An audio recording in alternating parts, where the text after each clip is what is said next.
And it was like he never let anyone down. I did not see it happen once. And he, kids would come up to him, adults, people would be crying.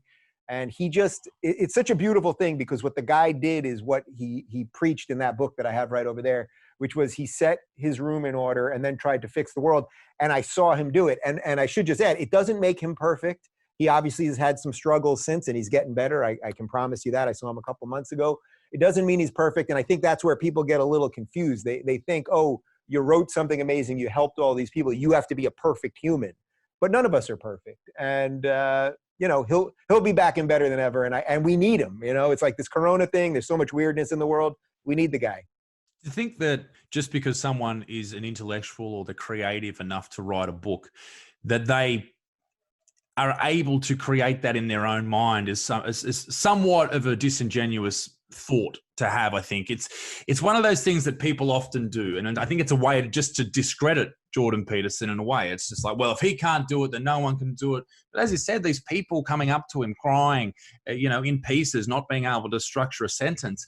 This man who is genuinely a kind and seemingly gentle human being, who is also hated by so many people for the most ridiculous reasons. And this is one of the things I wanted to talk to you about, was the way that two sides of the media constructs a completely different way of a news article. You have the right side of the media, left side, and they both have the exact same story to produce, but they come out with two different angles to it. And I find that difficult to wrap my head around, because I was told from a young age that, you need to take everything you read with a grain of salt.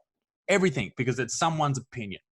But not until I became older and I started having articles written about me and all this type of business that I really saw that this is just, there is so much bullshit that is printed in newspapers, and now that anyone can write an article online, obviously there's a lot more. How do you think that affects people's psyche? Well, look, as somebody that's had plenty of hit pieces written about me, and as somebody that was on tour with the leading intellectual in the world, where every day there was another hit piece. I mean, the day we did a couple shows in Sweden, when we went back to Sweden for the second show, that morning, the foreign minister of Sweden said that she wished that Jordan Peterson would crawl back under the rock he came from. Wow. That's the foreign minister of a Western nation, when all you have is this psychologist coming to tell people that they should be responsible for themselves and fix their lives. But there were New York Times hit pieces, The Guardian, all the usual suspects, of course. And I've been through that. So it's funny that you kind of frame it as, oh, I thought the world was a certain way. But then when you see it against your friends and yourself so consistently, you really wake up to it quickly. And then once you wake up to it, it's one of those things. It's sort of like the red pill in the Matrix. It's like, once you see it and you know what's real, you can't unsee it no matter how badly you want to. You take that red pill, well, you can't take the blue pill now. It's too late. The ship has sailed. So I've seen, look, the New York Times, or I should say the paper formerly known as the New York Times, that used to be like, the Guardian of journalism in America. They wrote a piece about YouTubers radicalizing people to the alt-right. And one of the pictures that they wrote right above the headline of alt-right was a giant picture of my face.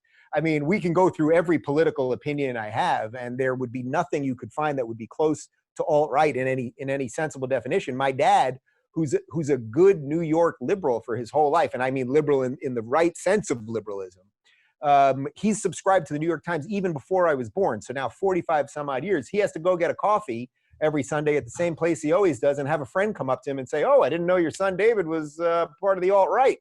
And it's like, it's not that they don't realize that they're destroying people. They're intentionally destroying people, because this is the best way I can say it. Journalists, and I have to use air quotes when I say it, journalists have destroyed journalism.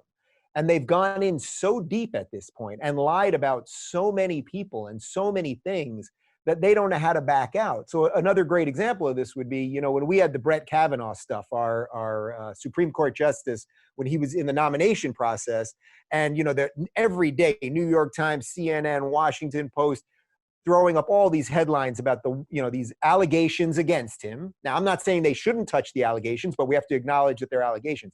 But for weeks, he's a misogynist and a rapist, and he has to step down and withdraw his name and all this crazy stuff. Meanwhile, Joe Biden now has a credible allegation against him that I believe, last I heard, the woman was filing criminal charges. The media completely ignores it because he's a Democrat, so he's thought of as a good guy. They completely ignore it until the New York Times finally runs a story. And guess what page that story was on? You're not going to believe it. Didn't make it to page one. It was either page 23 or 24 when they finally printed it, and they managed to make a good portion of the article about allegations about Trump. So I think when people see this stuff, you're scared at first, right? I'm sure you went through this too. You're kind of like, that I don't like this. That can't be right. Am I suddenly one of the bad guys? And then when you see it against you, and then you got your family members going, are you those bad things that they're saying? And the rest, and then you got friends turning on you and everything else. It's pretty scary, but in many ways, that's why I wrote this book, because I've been through it. I survived. I was with Jordan. He's been through it. He survived. Many of the people I've interviewed have been through it and survived. And I want to map a roadmap for people to survive themselves, because it's not just public people. They're trying to quash everybody. They're trying to quash the average person. When they try to take out Jordan Peterson, it's not just to take out that psychologist from Canada. It's to signal to everybody else, we're going to come for you too. So I think the more of us that stand up, the quieter they'll become. I think it's the only way to defeat it.